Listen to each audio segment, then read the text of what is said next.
ಬೆಳಗಾವಿ ನಗರದಲ್ಲಿ ಮತ್ತೊಂದು ಬೆಚ್ಚಿ ಬೀಳಿಸೋ ಘಟನೆ ನಡೆದಿದೆ. ಪಾಗಲ್ ಪ್ರೇಮಿಯಿಂದ ನರ್ಸ್ ಮೇಲೆ ಮಚ್ಚಿನಿಂದ ದಾಳಿಯನ್ನ ಮಾಡಲಾಗಿದೆ. ಬೆಳಗಾವಿ ನಗರದಲ್ಲಿ ಮತ್ತೊಂದು ಬೆಚ್ಚಿ ಬೀಳಿಸೋ ಘಟನೆ ನಡೆದಿದೆ. ಪಾಗಲ್ ಪ್ರೇಮಿಯಿಂದ ನರ್ಸ್ ಮೇಲೆ ಮಚ್ಚಿನಿಂದ ದಾಳಿಯನ್ನ ಮಾಡಲಾಗಿದೆ. ಪ್ರೀತ್ಸೆ ಅಂತ ಹಿಂದೆ ಬಿದ್ದ ಪಾಗಲ್ನಿಂದ ಈ ಕೃತ್ಯವನ್ನ ಎಸಗಲಾಗಿದೆ. ಬೆಳಗಾವಿ ನಗರದ ಖಾಸಗಿ ಆಸ್ಪತ್ರೆಯಲ್ಲಿ ನಡೆದಿರುವಂತಹ ಘಟನೆ ಇದು. ಕೂದಲೆಳೆ ಅಂತರದಲ್ಲಿ ಬಚಾವಾಗಿದ್ದಾರೆ ನರ್ಸ್. ಕೈ ಚೀಲದಲ್ಲಿ ತಂದಿದ್ದ ಮಚ್ಚಿನಿಂದ ಏಕಾಏಕಿ ಅಟ್ಯಾಕ್ ಮಾಡಿದ್ದಾನೆ. ಡೆಡ್ಲಿ ಅಟ್ಯಾಕ್ನ ದೃಶ್ಯ ಸಿಸಿ ಕ್ಯಾಮೆರಾದಲ್ಲಿ ಸೆರೆಯಾಗಿದೆ. ಪಾಗಲ್ ಪ್ರೇಮಿ ಪ್ರಕಾಶ್ ಜಾಧವ್ ಎಂಬಾತನಿಂದ ಈ ಕೃತ್ಯವನ್ನ ಎಸಗಲಾಗಿದೆ. ಬೆಳಗಾವಿ ನಗರದಲ್ಲಿ ಮತ್ತೊಂದು ಬೆಚ್ಚಿ ಬೀಳಿಸೋ ಘಟನೆ ನಡೆದಿದೆ. ಪಾಗಲ್ ಪ್ರೇಮಿಯಿಂದ ನರ್ಸ್ ಮೇಲೆ ಮಚ್ಚಿನಿಂದ ದಾಳಿಯನ್ನ ಮಾಡಲಾಗಿದೆ. ಪ್ರೀತ್ಸೆ ಅಂತ ಪಾಗಲ್ ಪ್ರೇಮಿ ಹಿಂದೆ ಬಿದ್ದಿದ್ದ ಆತನಿಂದಲೇ ಈ ಕೃತ್ಯವನ್ನ ಎಸಗಲಾಗಿದೆ. ನೀವು ಗಮನಿಸ್ತಾ ಇದ್ದೀರಾ, ನರ್ಸ್ ಮೇಲೆ ಏಕಾಏಕಿ ಅಟ್ಯಾಕ್ ಅನ್ನ ಮಾಡಿದ್ದಾನೆ. ಪ್ರೀತ್ಸೆ ಅಂತ ಆ ಯುವತಿಯ ಹಿಂದೆ ಬಿದ್ದಿದ್ದ. ಅಲ್ಲಿ ರಕ್ಷಣೆ ಮಾಡುವಂತಹ ಕೆಲಸವನ್ನು ಕೂಡ ಅಲ್ಲಿ ಕೆಲವೊಂದಿಷ್ಟು ನರ್ಸ್ಗಳು ಮಾಡ್ತಾ ಇದ್ದಾರೆ. ಅವರ ಮಾತಿಗೂ ಕೂಡ ಕಿಮ್ಮತ್ತಿಲ್ಲದಂತೆ ಯಾವ ರೀತಿ ವರ್ತಿಸ್ತಾ ಇದ್ದಾನೆ ನೀವು ಗಮನಿಸ್ತಾ ಇದ್ದೀರಾ. ನೋಡಿ, ಚಾಕುವಿನಿಂದ ಯಾವ ರೀತಿ ಇರಿತಾ ಇದ್ದಾನೆ ಅಂತ. ಪ್ರೀತ್ಸೆ ಅಂತ ಆಕೆಯ ಹಿಂದೆ ಬಿದ್ದು ಬಹಳ ಕಿರುಕುಳವನ್ನ ಕೊಡ್ತಾ ಇದ್ದ. ಪ್ರತಿನಿತ್ಯವೂ ಕೂಡ ನನ್ನನ್ನು ಪ್ರೀತಿ ಮಾಡಲೇಬೇಕು ಅಂತ ಹಿಂಸೆಯನ್ನ ಕೊಡ್ತಾ ಇದ್ದ. ಮಚ್ಚಿನಿಂದ ಹಲ್ಲೆಯನ್ನ ಮಾಡಿದ್ದಾನೆ. ನೀವು ಗಮನಿಸ್ತಾ ಇದ್ದೀರಾ.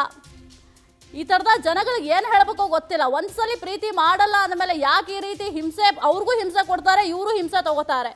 ಪ್ರೀತಿ ಮಾಡಲ್ಲ ಅಂದಮೇಲೆ ಬಿಡಬೇಕು. ಅದು ಬಿಟ್ಟು ಈ ರೀತಿಯಾಗಿ ಮಚ್ಚಿನಿಂದ ಹಲ್ಲೆ ಮಾಡೋದು ಎಷ್ಟು ಸರಿ ಹೇಳಿ. ಇತ್ತೀಚೆಗಂತೂ ಈ ರೀತಿಯ ಪ್ರಕರಣಗಳು ದಿನಕ್ಕೆ ಹೆಚ್ಚಾಗ್ತಾ ಇದೆ. ಕೂದಲೆಳೆ ಅಂತರದಲ್ಲಿ ಆ ನರ್ಸ್ ಬಚಾವಾಗಿದ್ದಾರೆ. ಇನ್ನು ಕೈ ಚೀಲದಲ್ಲಿ ಮಚ್ಚು ತಗೊಬಂದಿದ್ದ.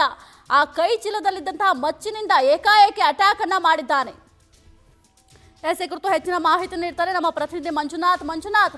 ಬೆಳಗಾವಿ ನಗರದಲ್ಲಿ ಮತ್ತೊಂದು ಬೆಚ್ಚಿ ಬೀಳಿಸುವಂತಹ ಘಟನೆ ನಡೆದಿದೆ. ಏನಿದು ಪಾಗಲ್ ಪ್ರೇಮಿ ಕತೆ ಅಂತ?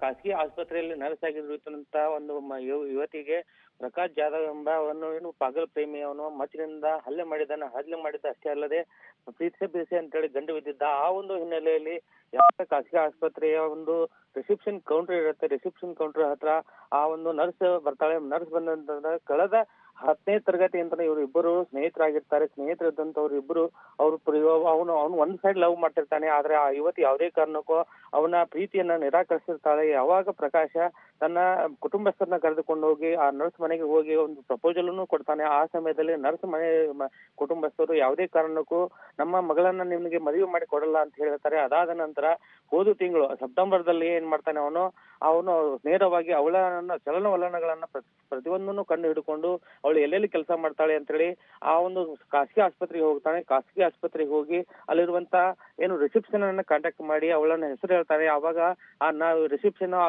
ಏನು ನರ್ಸ್ ಇರ್ತಾಳೆ ಆ ಯುವತಿಯನ್ನ ಕರೀತಾಳೆ. ಕರೆದ ತಕ್ಷಣ ಕೈಚೀಲಲ್ಲಿ ಒಂದು ಮಚ್ಚನ ಇಟ್ಕೊಂಡು ಬಂದಿರ್ತಾನೆ. ಅಷ್ಟೇ ಅಲ್ಲದೆ ಹೆಲ್ಮೆಟ್ ಹಾಕೊಂಡು ಬಂದಂತ ಪ್ರಕಾಶ್ ಜಾಧವ್ ಅಲ್ಲಿ ನೇರವಾಗಿ ಆ ಯುವತಿ ಮೇಲೆ, ಆ ನರ್ಸ್ ಮೇಲೆ ಒಂದು ಹಲ್ಲೆ ಮಾಡ್ತಾನೆ. ಹಲ್ಲೆ ಮಾಡಿದ ನಂತರ ಬೆಳಗಾವಿಯ ಕಡೆಬಜಾರ್ ಪೊಲೀಸ್ ಠಾಣೆಯಲ್ಲಿ ಪ್ರಕರಣವೂ ಸಹ ದಾಖಲಾಗುತ್ತೆ. ಅದಾದ ನಂತರ ಕಡೆಬಜಾರ್ ಪೊಲೀಸರು ಆ ದುಷ್ಕರ್ಮೆಯನ್ನ ಬಂಧಿಸಿ ಅಲ್ಲಿಂದ ಬೆಳಗಾವಿ ಹಿಂಡಲ್ಗಾ ಜೈಲಿಗೆ ಒಂದು ಈಗಾಗಲೇ ರವಾನಿಸಿದ್ದಾರೆ. ಸಾಹಿತ್ಯ. ಓಕೆ, ಥ್ಯಾಂಕ್ ಯು ಮಂಜುನಾಥ್ ನಿಮ್ಮೆಲ್ಲ ಮಾಹಿತಿಗಾಗಿ.